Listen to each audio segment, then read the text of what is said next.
General Hospital will reveal Anna had never been one to succumb to fleeting emotions, let alone believe in the tricks of fate. She had been trained to question everything, to analyze every detail before taking action, and never to let her heart overpower her mind. But all the armor she had built over years of intelligence work crumbled unexpectedly the moment her eyes met Dalton's at Savoy. There was no dramatic lightning strike, no sweeping romantic music, and no honeyed words. Just a single gaze, calm, deep, as if he had lived through countless lifetimes and was seeing straight through to her soul. In that moment, Anna's world tilted. Her beliefs wavered, and a quiet fracture opened inside her. Dalton introduced himself as Henry, and then, as if testing her, switched to the name Hank. A small detail, seemingly harmless. Yet it triggered an odd sense of unease in Anna. People who used two names were rarely innocent. But instead of digging deeper, she found herself drawn to the contradictions within him. There was something in the way he spoke, in the gentle smile that never quite reached his eyes, that made Anna want to retreat, and simultaneously, to plunge forward. She had faced dangerous men before, played mental chess with international criminals, but never had anyone made her feel so completely seen, not as a spy, not as a grandmother. Not as an icon of justice, but as a raw, wandering soul in a world she thought she understood. Their meetings quickly stopped being coincidental. What began as afternoon chats over philosophical musings turned into long nights discussing death, rebirth, and the dismantling of the ego. Anna should have been suspicious. Dalton's stories carried dark undertones, references to ancient sects, mystical philosophies, and eerily sophisticated mind control techniques. But rather than resist, she found something comforting in his words, as if the burdens she had carried for decades, responsibility, trauma, loss, could all be erased if she simply let go. And so she did. No coercion. No seduction.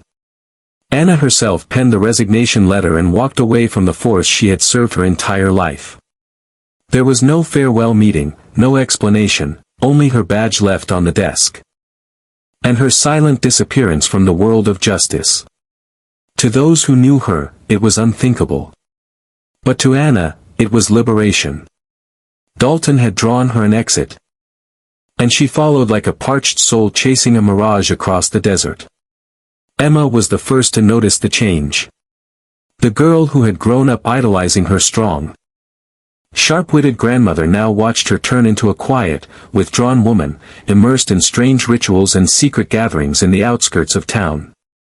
The tailored suits gave way to long ceremonial robes with obscure symbols, her hair pulled back neatly in a gesture of reverence to a new order. Dalton didn't need Anna as a lover, he needed her as a symbol. If someone like her could abandon everything to believe in him, then no one was beyond reach. Whispers started circulating in Port Charles. Some said Anna had been brainwashed. Others believed she was on an undercover mission. But all were mere speculation. For Anna no longer responded to anyone. She severed ties with colleagues, rejected overtures from the WSB, and even ignored calls from family. She now appeared only beside Dalton. Either as a shadow or as someone reborn. During those strange ceremonies, where chants echoed in candlelight, Anna sat at Dalton's side, seemingly the spiritual beacon for the lost. She spoke of transcending ego, of shedding worldly identity to become one with the ultimate truth. And when Emma arrived, seeing her grandmother standing there, eyes distant, face serene to the point of being terrifying, she knew that Anna no longer belonged to the world she had once called home. Emma tried to fight back. She dug into Dalton's past and found disturbing ties to a now dismantled cult, Dawn of Day. She uncovered that Dalton had once been a professor at her former university in California, where several female students suffered psychological breakdowns severe enough to force them to withdraw. She brought this information to Anna, hoping to pull her back from the brink. But in return, she received only a cold stare and a chilling statement: "I have found the truth, and you are not part of it." The town slowly adjusted to Anna's absence, but for those who had once loved her, The loss was absolute. Emma stood at a crossroads: continue fighting to reclaim her grandmother or accept that the woman she once knew was gone. Meanwhile, Anna sank deeper into her new faith. The rituals of psychological reconditioning, the lectures on consciousness manipulation, and the whispered legends of resurrection and spiritual metamorphosis became her reality. And at the center of it all stood Dalton, whom she believed to be the embodiment of wisdom, of true love, of salvation in human form. One night, as candlelight cast shadows across Anna's increasingly gaunt face, she closed her eyes and whispered a nameless prayer. It wasn't for Emma, nor for the past, it was for complete rebirth. She had chosen a path of no return, and now, only darkness remained, with Dalton's hand leading her forward. Emma, whose loyalty had never faltered, now stood at the edge of a precipice, staring into the void that had slowly consumed her grandmother.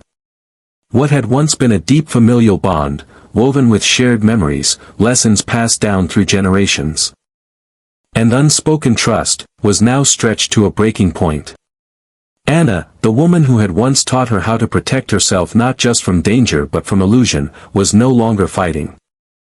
She had laid down her identity like a garment and stepped into something that Emma could only describe as a void disguised as light. Refusing to accept this transformation, Emma threw herself into the one thing she had inherited from Anna: relentless determination. She reached out to her late mother's former contacts, reopening doors long bolted shut. Files marked confidential and buried in WSB archives began surfacing on her screen, fragmented pieces of something that had been deliberately dismantled. What she found was not clarity, but a disturbing network of obscured records and unfinished investigations. Slowly, connections emerged, tangled yet undeniable, all pointing to a name that sent a chill through her spine. Dawn of Day. The cult had once ravaged lives under the guidance of Shiloh, a manipulator who cloaked control in compassion. The deeper Emma dug, the more clearly she saw the patterns repeating themselves, only now the name was different. Dalton, who had introduced himself as Henry, then casually used Hank, was too closely aligned with Shiloh to be coincidence. The names, the ideologies, the methods, it was all too familiar. Her own memories, long suppressed, began to surface in harsh flashes. She remembered the semester in California that ended abruptly, the months of anxiety without reason, the whispers about a visiting professor whose charm unsettled more than it soothed. Students had dropped out midterm. Others had changed majors without explanation. Some never returned. And there had been one professor, unlisted in faculty directories, yet present in lecture halls and quiet campus gatherings.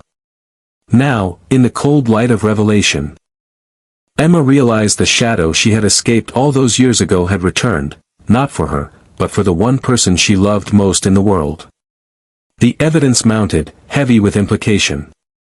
It stretched from sealed school reports to anonymous complaints and student testimonials buried under layers of bureaucracy. Names were redacted, but the patterns were clear. Dalton, under whatever alias he used at the time, had already made his mark on Emma's life once. And now, years later, he had found his way into Anna's. Despite the overwhelming weight of what she had uncovered, Emma found herself unable to penetrate the fortress her grandmother had built around herself. Anna had shed everything: her badge, her affiliations, her titles, and now, it seemed, even her blood ties. To her, Emma represented the old world, a world of control, structure, and obligations that she had finally been liberated from. The woman who had once lived by the rule of rationality now moved in accordance with intuition, mysticism, and surrender. Her past, her legacy, and even her granddaughter had been recategorized as remnants of an identity she had worked hard to abandon. While Emma stood outside looking in, Anna continued her descent into devotion. Her days were now structured not by appointments or briefings, but by sacred rituals and lectures delivered in dimly lit chambers thick with incense and the low hum of spiritual incantations. The transformation was not theatrical, but subtle, refined. The sharp eyes that once scanned dossiers now closed in meditation. The hands that once carried weapons of justice now folded softly in prayer.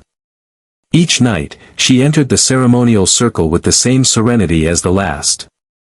Walking barefoot across floors traced with chalk symbols, clothed in flowing robes dyed in colors representing elements and rebirth. Emma witnessed all of it from a distance that grew wider by the day. Her efforts to bridge the divide had become futile. She had spoken through evidence, history, personal trauma, but Anna remained immovable, anchored to her newfound belief system with a calm that was both mesmerizing and terrifying.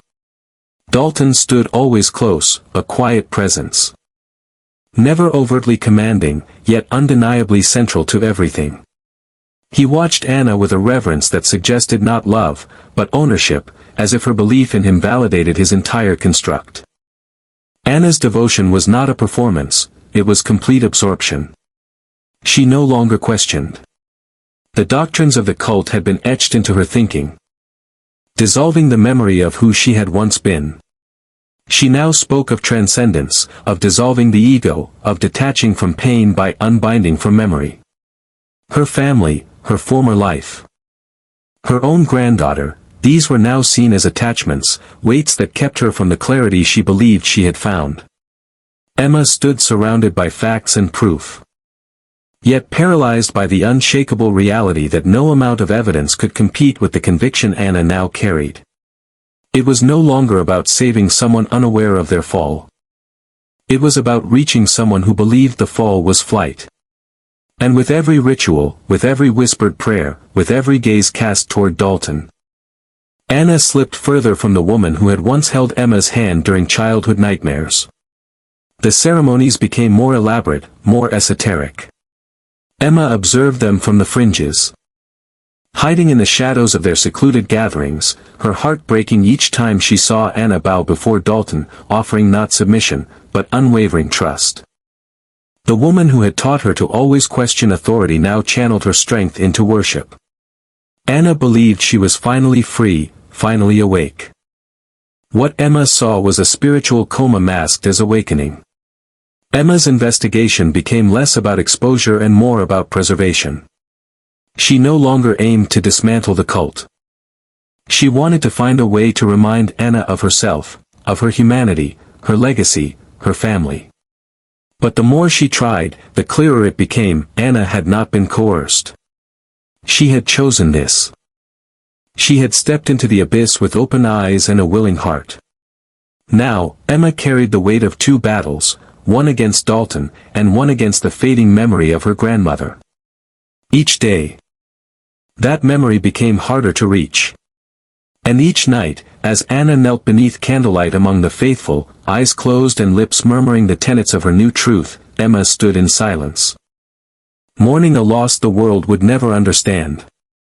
In the silence that surrounded her, Emma began to understand the depth of a loss that extended far beyond grief. It was a kind of isolation that words could never fully articulate, a chasm not created by death, but by the slow erasure of identity. She had already lost her mother to time, to distance, and to the burdens of legacy. But losing Anna, her grandmother, to something far more insidious, to a transformation that felt almost supernatural in its precision, left her untethered. What remained was a hollow ache, the absence of the only guiding force she had left in the world. Anna had not disappeared. She was still physically present, still breathing, still walking the streets of Port Charles, but she was no longer the woman who had once taught Emma how to decipher shadows, how to move through chaos with grace, how to wield her intellect like a blade in a world of uncertainty. Now Anna had become something else entirely, a vessel, emptied of self, filled with doctrine. Her every thought seemingly calibrated to echo the ideology of Dalton. The very presence that had once grounded Emma now radiated something unrecognizable. Anna had become a devout follower, surrendering herself completely to a man whose past remained cloaked in mystery, whose intentions were layered with manipulation so artful it had bypassed even her once unshakable sense of judgment. For Emma, it was like watching a candle quietly extinguish, the flame giving way not to darkness, but to something even colder, a light so artificial and blinding that it erased memory itself. She sought help, at first cautiously, then with growing urgency. Emma reached out to Anna's old allies, former WSB operatives, field agents, analysts, commanders, anyone who had once stood beside her grandmother and known the depths of her integrity. But what she found was hesitation, fear, reverence. No one wanted to provoke the legacy of Anna Devane. Her name still carried weight, still commanded respect. The thought of confronting her, of suggesting she had been compromised, was something they refused to entertain. Some believed it was a phase. Others thought she was operating undercover. And a few, though they never said it outright, feared that Anna had simply gone too far, that she was now beyond reach. Left without allies, Emma came to the devastating conclusion that she would have to act alone. It was a decision born not from pride, but from desperation.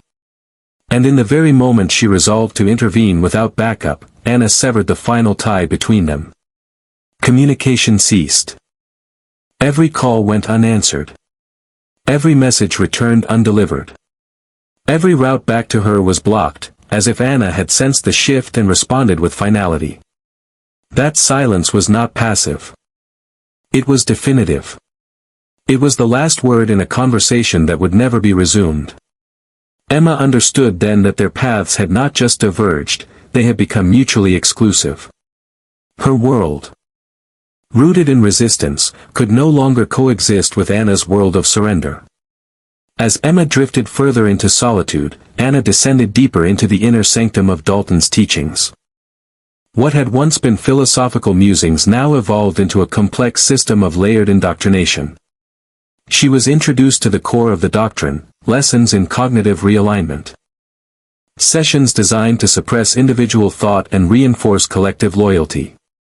Her training required days without sleep, fasting, sensory deprivation, and extended meditation designed to blur the lines between memory and imagination. Each exercise chipped away at the pillars of who she once was. The goals were no longer spiritual clarity, they were complete transformation. The rites grew more intense. Ritual baptisms conducted with blood, not water. Mantras whispered until they replaced inner thought. Emotional triggers deliberately broken down until Anna could no longer respond with instinct, but only with obedience. She was taught to discard the past as an illusion, a prison built by society to enslave the soul. She was told that liberation required not rebellion, but submission. And Anna, once a fighter, embraced it all. She stopped questioning. She stopped resisting. She stopped remembering. In one particularly hallowed ceremony, she was presented with a ceremonial ring, an artifact said to represent the unbroken cycle of rebirth and allegiance. To most, it might have appeared symbolic. But for Anna, it marked a rebirth so total it required the annihilation of every identity she had ever known. She no longer considered herself a former agent, a woman, a matriarch, or even Anna Devane. That name, too, had been shed like a skin. She now belonged to something greater, something eternal. She became Dalton's second, not by title, but by essence, an extension of his will.